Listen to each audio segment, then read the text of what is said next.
Bonjour à tout le monde, que vous ayez un très bon Shabbat de paix et de joie. Amen. On est dans l'élément, comme on a expliqué, il y a 4 éléments. La lumière, c'est le feu. Après ça, l'air, c'est l'oxygène. Tout ce qui est gazeux, liquide et solide. Donc, on est maintenant dans le gazeux, dans tout ce qui est gazeux, tout ce qui est air. Et il est écrit comme ça, que celui qui parle des choses inutiles peut parler 4 choses inutiles. Ou bien flatter quelqu'un pour un intérêt, pas dire la vérité, mais flatter. Ou bien mentir, shkarim. Ou bien il va parler la shonara, des mauvaises paroles dans sa bouche. Ou bien il va raconter aux gens les bonnes choses qu'il a fait. Pourquoi? Parce que le but de tout ça, c'est de se mettre quelqu'un d'important ou de grand dans la discussion. Il faut comprendre qu'est-ce que c'est l'élément du vent. Le vent, il porte la personne en haut. Et malheureusement, nous avons des paroles utiles, que ce sont des paroles des besoins du corps, ou bien de la communication, ou bien de la Torah, bien sûr, au-delà de tout. Et nous avons des paroles inutiles. Les paroles inutiles font exactement le même effet. Je veux être important, je veux que les gens m'entendent, je veux être grand à leurs yeux. Alors, qu'est-ce que je fais? Si je rencontre quelqu'un de plus grand que moi, je vais le flatter. Pourquoi? Pour qu'il m'élève, comme on voit dans la Megillah de Esther. Qu'est-ce qu'il a fait? Qu'est-ce qu'il a fait Aman? Aman n'arrêtait pas de flatter le roi Achashverosh. Il n'arrêtait pas de le flatter. Mais en vrai, quel était son vrai but? Le but était de tuer, assassiner le roi et devenir lui-même le roi. Donc, qu'est-ce qu'il a fait? Avec ses conseils et ses paroles, il a mis le roi dans des situations pas agréables. Et la plus pire des choses, il a donné le conseil au roi de tuer sa femme Vashti. Et comme le roi était roi grâce à Vashti, puisque lui-même c'était un homme ordinaire, mais comme il s'est marié avec la fille d'un roi de Nebuchadnezzar, alors il est devenu, après il pouvait devenir roi, et maintenant il a eu la folie de grandeur, et Achashverosh voulait devenir un roi unique, ça veut dire de remettre un royaume à son nom. Et qu'est-ce qu'il a fait Aman? C'était un de ses conseillers. Il n'arrêtait pas de le flatter. Il n'arrêtait pas de lui dire oui, tu es grand, oui, tu es beau, oui, tu es tout ce que vous voulez. Et c'est comme ça que Achashverosh tombait tout le temps dans les paroles de Haman. Et tout ça, je vous dis encore, si quelqu'un vous flatte, ou bien vous-même, vous ne faites pas attention, mais vous flattez quelqu'un, sachez que le but est de grandir, le but est de s'élever au-delà de la personne que vous flattez. La deuxième chose est le mensonge. Il faut se poser une question. Pourquoi une personne ment aux autres? Le mensonge est toujours basé sur une certaine vérité. Il n'y a jamais un mensonge qui est n'importe quoi. Parce que quand on parle n'importe quoi, on n'a pas de repères et de référence à nos paroles. Donc, quand on ment, la vraie raison du mensonge, c'est d'exagérer ou de déformer la réalité à ses propres besoins. J'ai besoin de dire des choses parce que j'ai besoin qu'on pense de moi de certaines idées, alors je vais déformer la réalité qui s'est passée, je vais baser sur une réalité, mais je vais déformer la réalité parce que j'ai le besoin que la personne qui est en face de moi pense de moi des choses supérieures à ce qui était vraiment. Le problème est qu'on ne se rappelle pas du mensonge. Quand les gens mentent, ils ne se rappellent pas de ce qu'ils ont menti. Donc la prochaine fois qu'ils vont voir la personne, ils vont encore une fois avoir besoin de mentir parce qu'encore une fois, ils vont avoir le besoin de s'élever aux yeux de cette personne. Et comme ils vont encore une fois avoir le besoin de mentir, est-ce qu'ils vont se souvenir du mensonge précédent? La majorité des fois, non. Mais il y a des gens, malheureusement, que c'est des manipulateurs et des menteurs professionnels. Malheureusement, tous ceux qui sont des espions, ils n'arrêtent pas de mentir.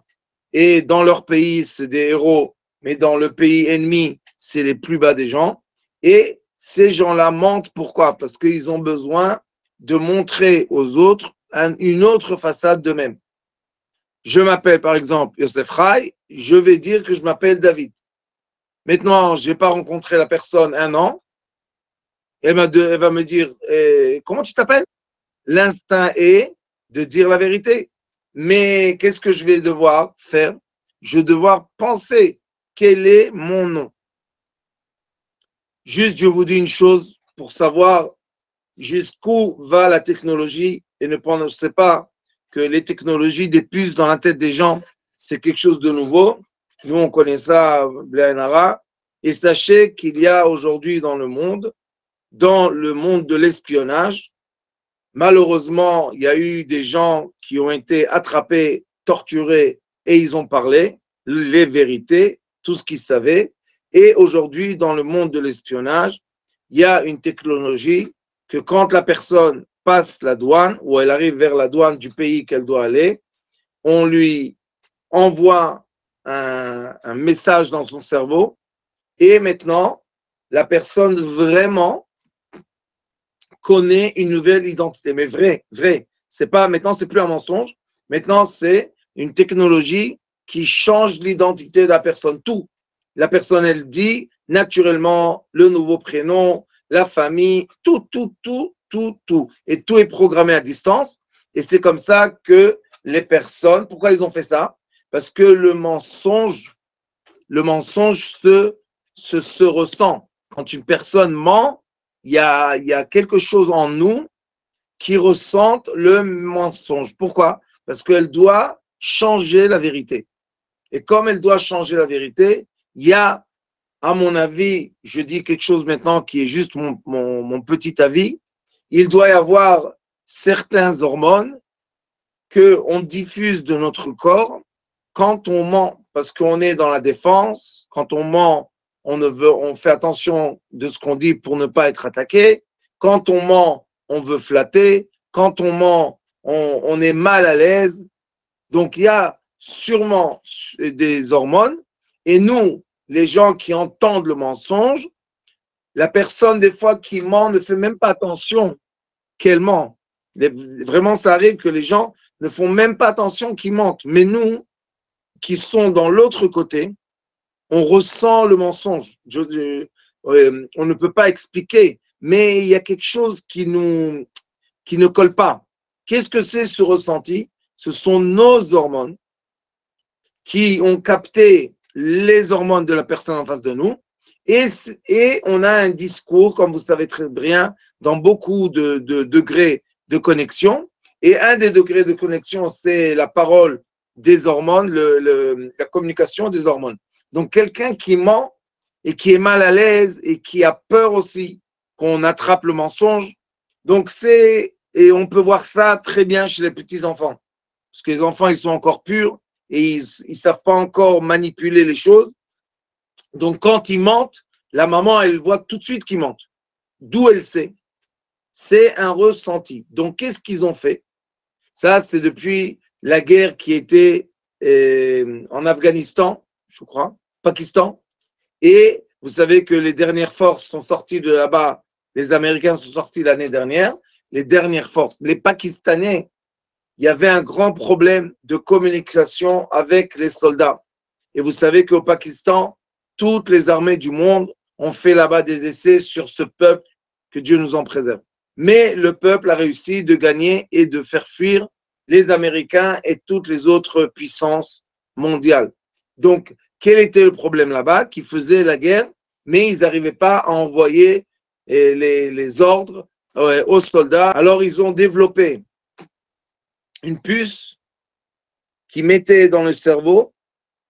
La puce était connectée au satellite et les commandants et les soldats recevaient des commandes immédiates dans leur cerveau et activaient tout de suite. Donc, ces gens-là, ou bien les gens qu'on leur change leur identité à travers la technologie des puces, ces gens-là ne mentent plus. Il faut comprendre, ces gens ne mentent plus. Ce sont plus des menteurs, ce sont maintenant des robots humains. Et quand ils deviennent des robots humains, malheureusement, nous, les êtres humains, très difficile à détecter ces gens-là qui sont en effet des espions, qui sont en vrai nos ennemis. Ils ne sont pas nos amis, ce sont nos ennemis. Et pourquoi on n'arrive pas à les détecter? Parce que la technologie, que le Hari Akadosh dit que toute l'électricité, tout ce qui passe à travers le champ électrique est des choses qui ne sont pas bien. On peut dire, Lionel, que le champ électromagnétique est Klipat Noga. Donc, il faut faire très attention et il faut comprendre pourquoi on ment. Il y a des gens qui vont dire, qui vont être plus tendres avec nous et ils vont nous dire que ce n'est pas un mensonge, j'ai exagéré. Moi aussi, j'avais ce problème quand j'étais petit. Quand on est orphelin et on cherche sa place dans le monde, alors on exagère beaucoup. Pourquoi? Parce que on ne croit pas que la vérité suffit pour que les gens soient étonnés par nous, parce qu'on cherche notre place. Donc, une fois, ma femme m'a dit, mais pourquoi tu dois exagérer? Même si tu dis la moitié de la vérité, déjà c'est beaucoup. Et j'ai pensé, et j'ai dit, elle a raison. Pourquoi je dois mentir aux gens des choses qui se sont passées, que, à mon avis, quand j'exagérais, les gens comprenaient qu'il y avait un peu d'exagération.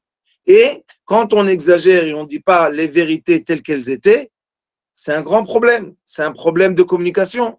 Parce que les gens, après, vont avoir une image de toi qui est une image fausse. Et disons que moi, je faisais ça pour le travail, pour avoir du travail. Et si on va au travail et on n'est pas capable de vraiment réaliser le mensonge qu'on a menti, c'est un problème. C'est un problème qui devient plus grand parce que c'est un problème de pas se dire, mais de voler la pensée de quelqu'un d'autre.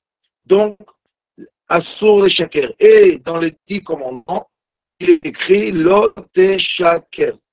La raison que c'est écrit Lot shaker, parce que le commandement spirituel qui est en équilibre avec ce commandement entre les gens, c'est le commandement Lot Issa Etchem Hashem Lacham.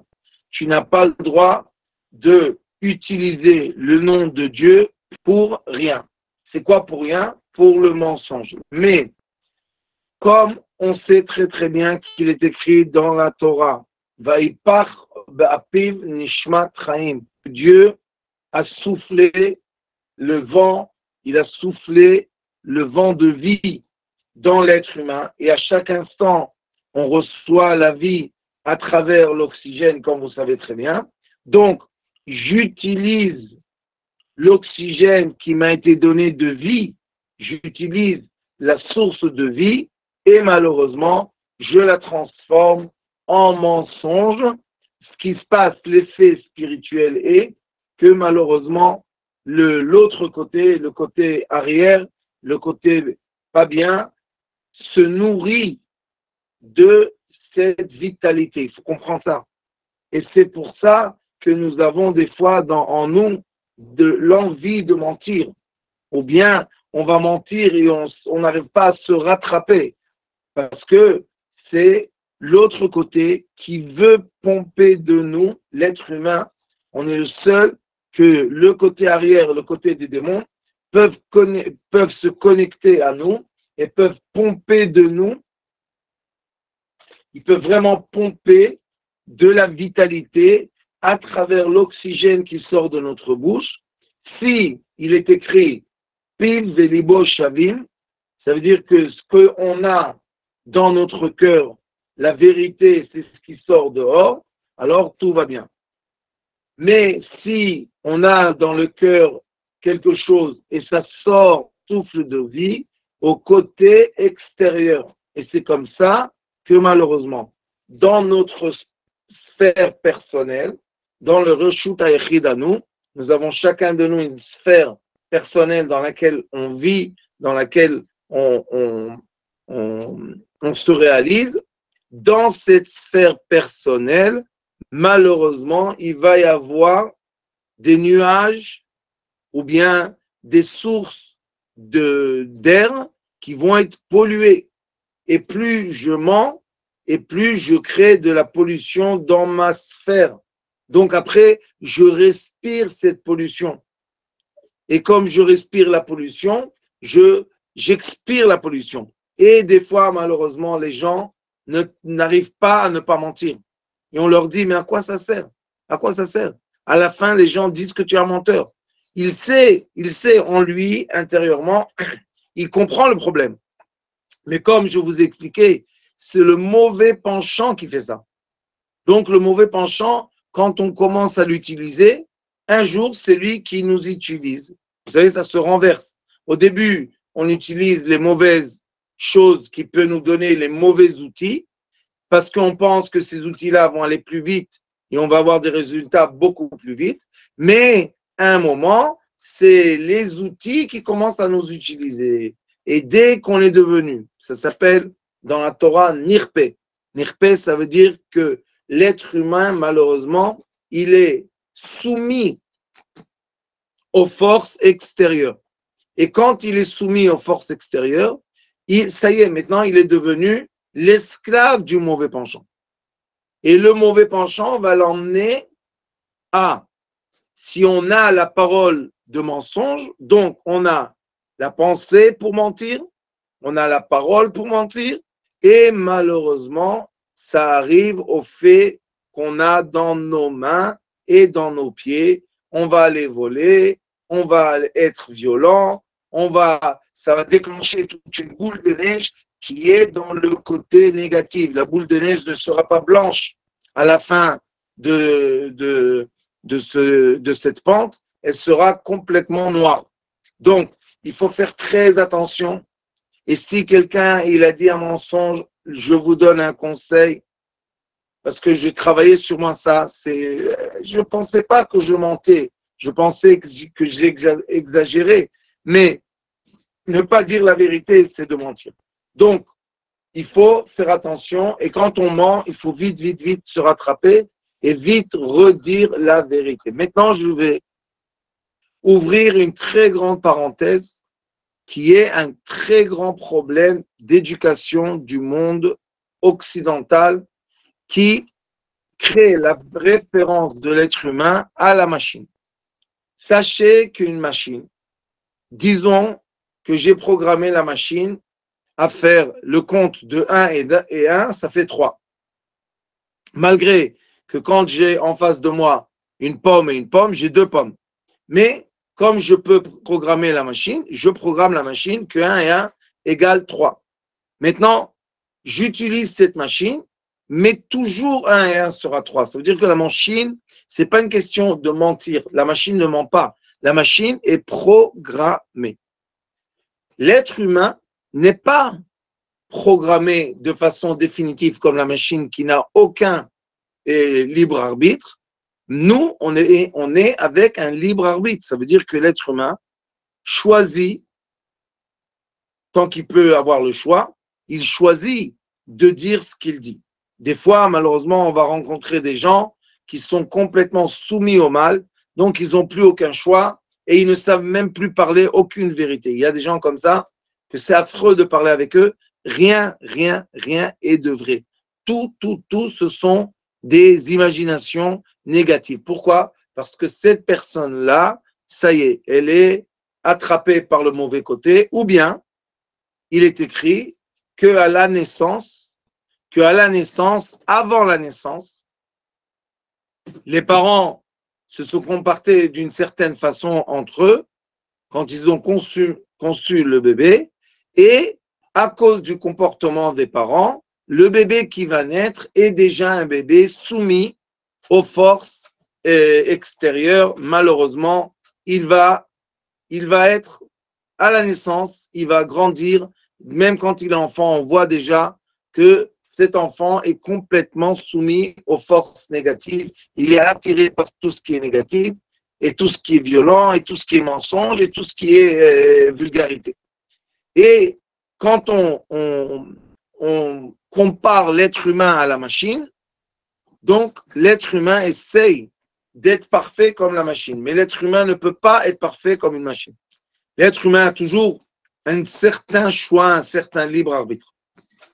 Et comme nous sommes dans un monde occidental, malheureusement, le code social est la perfection de la machine. Avant, quand on était dans un monde sans les ordinateurs et les machines qui nous disaient qu'elles sont parfaites, elles se répètent sans avoir aucune faute, eh bien, les gens étaient plus tolérants les uns vis-à-vis des autres. Aujourd'hui, quand quelqu'un parle et il dit certaines choses parce que sur le fait, c'est ce qu'il devait dire parce que c'est ce qu'il ressentait, eh bien, maintenant, il va aller encore une fois à la télévision, il va dire quelque chose d'autre parce que la personne peut évoluer, peut changer, et on va lui emmener l'enregistrement ou la vidéo qu'il avait dit avant quelque chose. Donc, c'est devenu un monde qui est inacceptable. C'est un monde c'est un monde que l'être humain ne peut pas. L'être humain ne peut pas vivre, ne peut pas se réaliser dans un monde parfait. Écoutez bien ce que disent les sages du Talmud. Les sages du Talmud disent que la vérité, c'est tout ce qu'on dit pour vivre, les choses qui vont emmener le fruit de la vie, le fruit positif, et le mensonge est tout ce qui va emmener un fruit de mort, un fruit de problème. Donc des fois, quand on voit que quelqu'un il est très très très énervé, il faut changer, ça s'appelle changer la vérité pour qu'il se calme. Maintenant, vous allez dire, c'est un mensonge, et nous, on dit, non, c'est une vérité. Comment c'est possible? Parce que si la personne va continuer à s'enfoncer dans un fait de réalité, il peut mourir, il peut devenir fou, il peut devenir malade. Alors, qu'est-ce qu'on fait? Sur le champ, on dit quelque chose qui est, ça s'appelle de changer la vérité. Et l'exemple qu'ils disent, c'était Aaron le prêtre, le grand prêtre, le frère de Moïse. Il est écrit Ohev Shalom, Rodev Shalom, Ohev Tabriot, Karvan Torah. Qu'est-ce qu'il faisait? Il mettait la paix entre les gens. Comment? S'il a entendu que deux personnes se sont disputées, il allait chez un, il lui disait, tu sais, j'ai parlé avec David, il pleure, il est triste, il ne veut pas sortir de la maison parce qu'il t'a vexé, il ne sait pas comment dire pardon. Est-ce que Aaron a parlé avec David? Non. Après, il va chez David, il lui dit, tu sais, Réhouven, oh, j'étais chez lui, oh, il a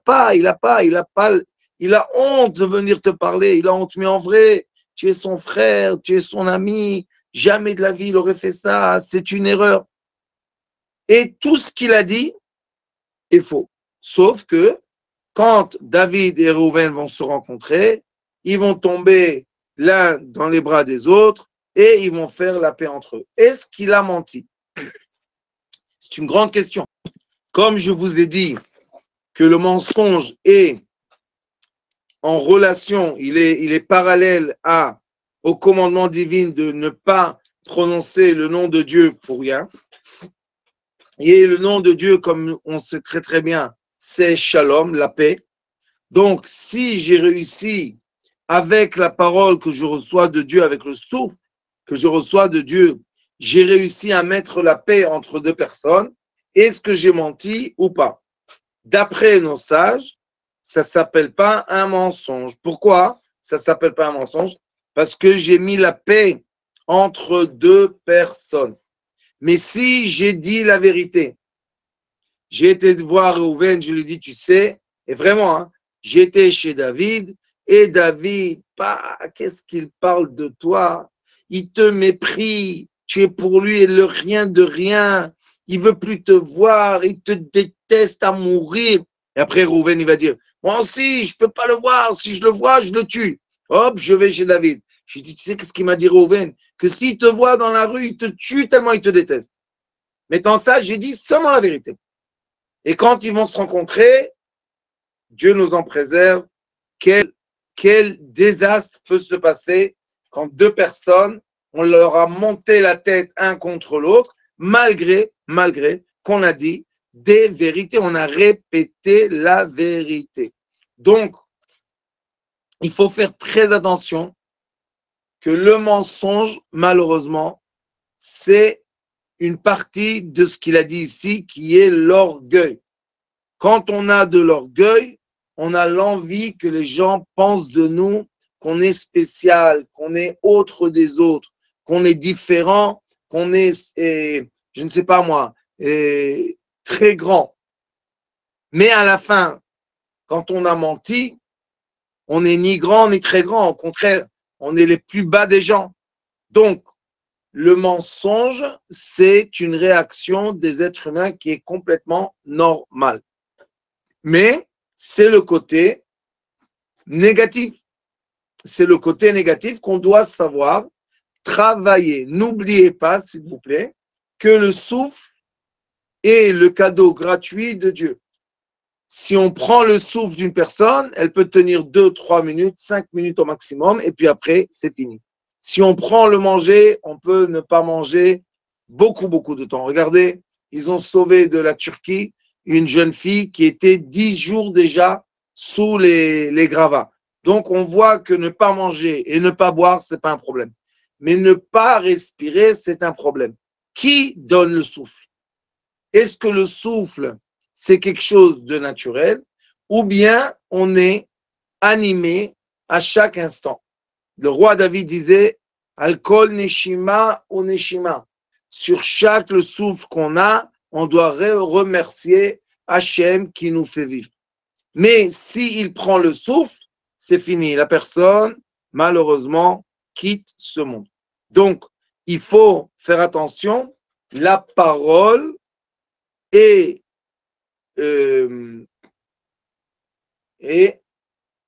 la parole est la première matière qu'on va utiliser pour parler. C'est le souffle qui va sortir. Et ce qui doit rentrer, c'est ce qui doit sortir. Si, avec la grâce de Dieu, on s'habitue, je donne un conseil aux gens que malheureusement n'arrivent pas à faire attention à ce qu'ils disent, vous pouvez faire le jeûne de la parole. Vous allez voir que le jeûne de la parole, des fois, est beaucoup plus difficile que le jeûne du manger. Ça fait mal à la tête. Baruch Hashem. Et quand on fait le jeûne de la parole, après, quand on s'habitue, une fois par semaine, on ne parle pas. Il faut être d'accord avec la famille, avec ceux qui vivent avec nous, ne pas être un extraterrestre. Mais si ceux qui sont autour de nous nous permettent de faire le jeûne de la parole, après, vous allez voir un phénomène magnifique qui est, avant de parler, j'ai un frein. Donc, on préfère de ne pas parler que de parler des choses inutiles. Parce que quand on a fait le jeûne de la parole, on a rectifié cet élément qui s'appelle de parler. Et comme on a rectifié l'élément de parler, maintenant, on fait très attention à ce qui sort de notre bouche. Et il faut vraiment faire attention. Parce que on peut gaspiller l'énergie vitale donnée par Dieu et, je répète, remplir notre sphère de mensonges, de paroles de flatterie et de paroles. Pour parler de la Lachon Hara, on doit faire un cours entier de la Lachon Hara. On peut en parler des mois et des mois. Il y a des livres de Chafetz Chaim qui parlent de la Lachon Hara. C'est très dangereux. Et sachez qu'il est écrit qu'il y a 3 choses qui est mieux de mourir que de le faire. Dans cet exil de 2000 ans, il est écrit Gilui Arayot, tout ce qui est les rapports intimes interdits, Shfichut Damim, tuer les autres, et Lashon Hara. Quand on parle des choses qui sont des choses, on va en parler, on va expliquer c'est quoi Lashon Hara, mais quand on parle Lashon Hara, ça se déduit de quoi? Du mensonge. Parce que on veut changer le discours qu'on a pour que les gens pensent de nous des choses qui ne sont pas la vérité. Mais je précise, si on prend ce souffle et on change les paroles pour qu'il y ait la paix entre 2 personnes, c'est exactement ce qu'il faut faire. Et malheureusement, sachez qu'il y a des gens que moi je dis qui sont pas responsables, et quand ils dévoilent quelque chose, ils vont vite raconter à la personne, à l'autre personne, et malheureusement, quand l'autre personne entend la chose, elle peut tomber malade, ou bien elle peut même mourir. Sachez qu'il est écrit dans la halakha que quand quelqu'un est mort, quelqu'un est décédé avec l'aide de Dieu, Bisha'a Tova, et maintenant on doit annoncer la mort à les proches, aux proches, par exemple, que Dieu nous en préserve, annoncer le décès à une maman ou à un père ou des grands-parents. Quand on sait que la personne qui va recevoir le message peut malheureusement avoir un endommagement, des fois, on a le droit de ne pas dire que la personne est décédée. On a le droit de cacher à des parents, quand ils sont à un certain âge, on peut leur cacher le décès des gens qui sont autour d'eux. Et s'ils vont avoir le ressenti que la personne est décédée, on a le droit de changer et pour la vie, leur dire non, ma petite, bien sûr qu'il vit. Je l'ai vu il y a quelques jours. Alors pourquoi il ne me téléphone plus? Non, il est occupé, il a un nouveau travail, il est occupé. Pourquoi on fait ça?